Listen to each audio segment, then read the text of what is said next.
My journey to Bran Castle began at Bucharest Nord Station, where I boarded a CFR train to Brasov. There was plenty of room to spread out in the first-class car, and I was excited to be on my way to visit Dracula's castle. With Bran Castle being a marathon day trip from Bucharest, I had originally thought about skipping the castle altogether, but I figured if I didn't take the chance to go inside what is known to many as Dracula's Castle, my students would be extremely disappointed. As I sat in a large, comfortable first-class chair, I watched the elevation begin to increase, and suddenly I was approaching the Carpathian Mountains. After about 2.5 hours on the train, I arrived at Brasov station. From the rail station, I had to take a bus to bus station number 2, also known as Autogara 2. After a short walk to the Brasov main bus station, I boarded a city bus to Autogara 2. When I arrived at Autogara 2, there were no buses at the station. Thankfully, a few minutes later, the bus from Brasov to Bran arrived. This bus route travels between Brasov and Bran every hour during peak times and every 2 hours during non-peak times. I was able to purchase my ticket on the bus. The journey to Bran takes about an hour, and this bus had no air conditioning. As we moved down the highway towards Bran, it was so hot inside the bus that the bus driver actually drove with the doors open. After about an hour on the bus, we finally arrived at Bran bus station.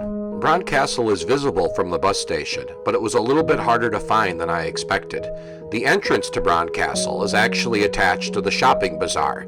To get to the entrance, you must walk through the shopping bazaar. At the end of the shopping bazaar is a long line selling tickets. I already had my ticket, so I was able to skip that line and get in this line. This was the line to enter Bran Castle, and you can see it was ridiculously long.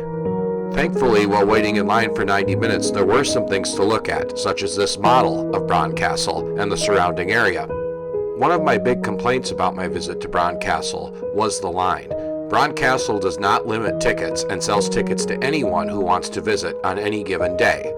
There were no reservations, and you could not schedule a time to enter Bran Castle. This meant that every single person had to wait in this line that was over 90 minutes long.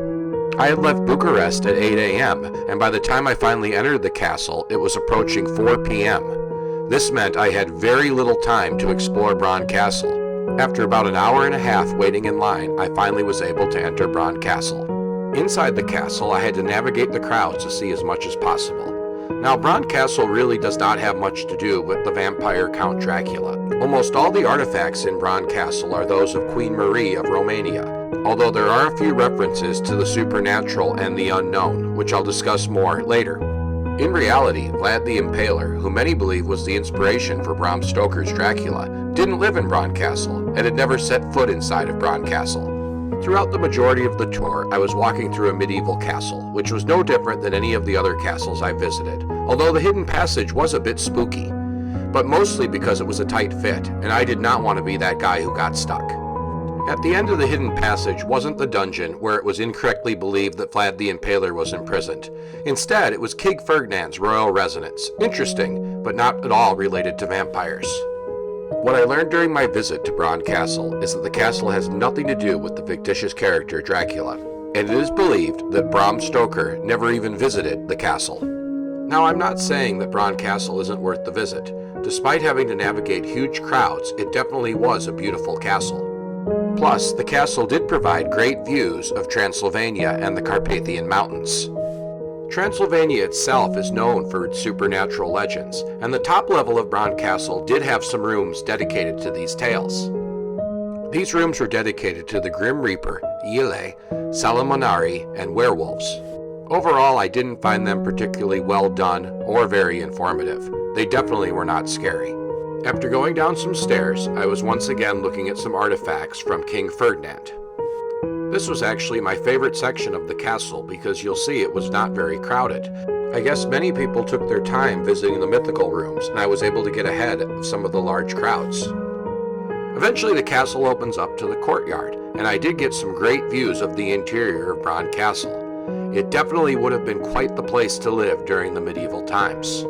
So here are my final thoughts. Bran Castle is a beautiful castle, and it's definitely worth visiting. Just don't expect to learn much about vampires, and know that you will face long waits and large crowds. If you enjoyed this video, please smash that like button and be sure to subscribe. From Buzzing Around the World, this is Buzz. Happy travels.